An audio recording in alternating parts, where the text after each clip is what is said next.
南韩的政府伫2月初时，因为对外宣布，对2025学年度开始要扩大招医学生，这是引起目前的实习医生也个住院医生不满罢工。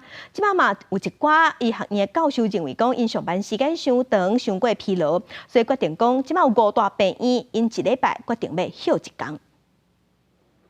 南韩的医师大罢工，甚至是团处病人因为未获得到治疗，结果过身的不幸消息。根据韩联社的报道，南韩5大病院内面的首尔大学病院和延世大学附属世福男士病院，在30日对咧休诊一天，暂停手术和门诊治疗，但急诊动静和短医照常。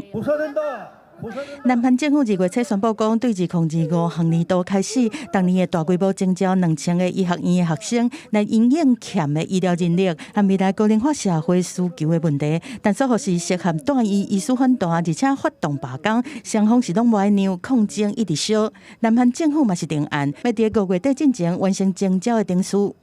超过1万的少年医生，毋是请示就是罢工。医大的教授因为长时间做工课造成疲劳，嘛做出决定，对这礼拜开始5大病院逐礼拜有1天会停止医疗服务。首尔高山病院佫可惜5月初3会看状况来暂停门诊和手术。蔚山大学病院嘛，伫咧同一天来休诊。首尔圣母病院对初3开始每礼拜5暂停门诊和非急诊的手术。三星首尔病院的教授会选伫咧逐礼拜无诊疗和手术日定的日子来休诊。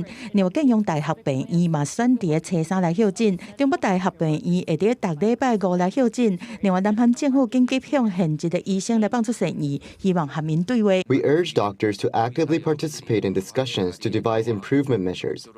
A special presidential committee on medical reform has been officially launched, and the government reaffirms its willingness to engage in one-on-one conversations with doctors. 南韩政府派军医、公共卫生医师来补目前病院欠的部分，但医大教授暗示，若政府是坚持要增加医学院招生的名额，休诊的时间可能都唔拿1天尔。到连5月初1正式就任的，一届大韩医师协会会长林汉泰进前嘛讲，若政府无取消医学院的扩招计划，医界未阁参加任何协商。医生团体反对政府医学院扩招政策的立场，恐惊会进一步阁升级。